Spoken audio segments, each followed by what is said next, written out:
People are using ChatGPT for emotional support, and some of them are walking away feeling gaslit by it. It helps until it doesn't. One Reddit comment put it this way: I used to vent to it, but after a while, it started to feel kind of empty. It almost felt like being gaslit by a chatbot. That hit me.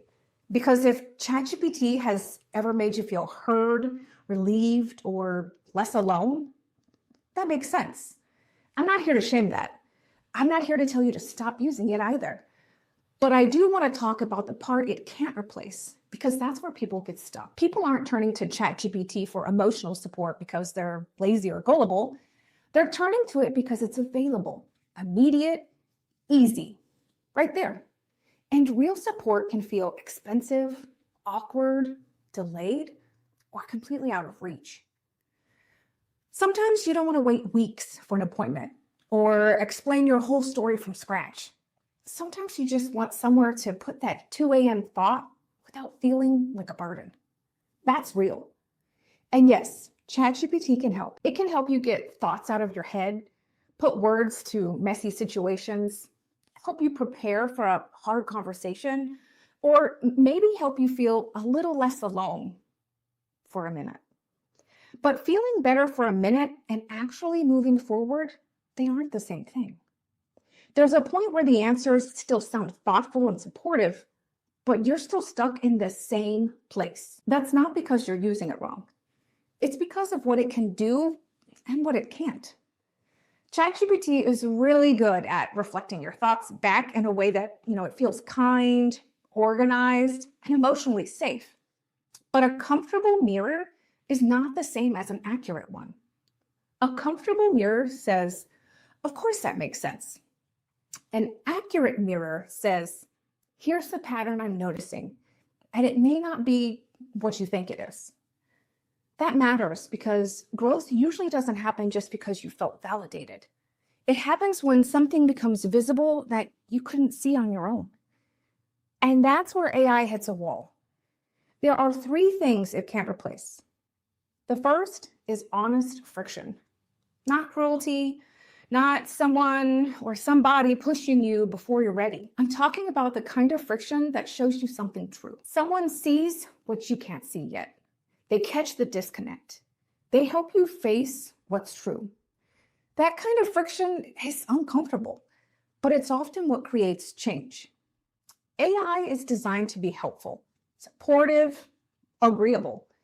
Even when it challenges you, it can only respond to what you put in front of it. It can help you think through something, sure, but it often won't interrupt you deeply enough to expose the pattern underneath it. And sometimes that's exactly what's missing. The second thing that it can't replace is memory. You don't see patterns in one conversation. You see them over time. You see it when it keeps coming up, the people you keep choosing, and how your story shifts depending on what you're feeling or trying to avoid. A therapist can catch that, maybe a coach. A person who really knows you can catch that. Not because they're smarter than AI, but because they know your patterns. They've seen this version of you before. They can tell when the wording changed, but the pattern didn't.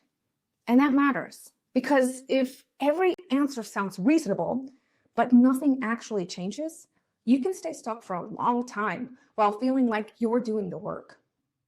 And the third thing AI can't replace is the one that matters the most. It can't build self-trust for you. It can give you options. It can give you perspective. It can help you sort out through all those possibilities, but it can't tell you what matters most to you. And if you're not clear on that, almost any answer can sound right for a little while. That's why people end up back in the same loop, not because the answer was bad, because it wasn't anchored. Self-trust doesn't come from finding the perfect answer. It gets built when your decisions start lining up with what matters to you. That's different, because when you know what matters to you, your decisions feel more grounded.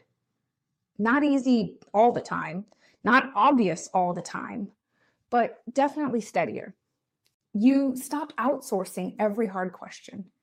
You stop treating every opinion like it might be the missing answer. You stop needing so much reassurance because you've built something internal to return to. And that's why this matters beyond AI. AI is just one version of outside input. This can happen with advice from friends, podcasts you listen to, books you read, experts, coaches. Outside input can support clarity, but it can't build it for you. So if ChatGPT has been useful for you, use it for what it does well. Use it to get it out, sort through it, and maybe practice what you want to say. Definitely use it to start, but don't confuse feeling heard with being changed. And don't confuse a helpful answer with self-trust. Because the thing that closes the gap is not more input. It's clearer self-understanding. That's the work behind the Clarity Refined workbook. I created it because so many people they're not lacking intelligence. They're not lacking resources.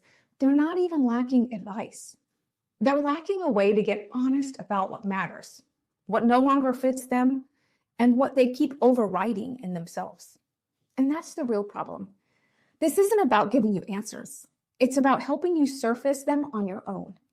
Because if you don't know what matters to you, you'll keep borrowing certainty from whatever sounds smartest, safest, or most convincing that day. And that, my friend, gets exhausting.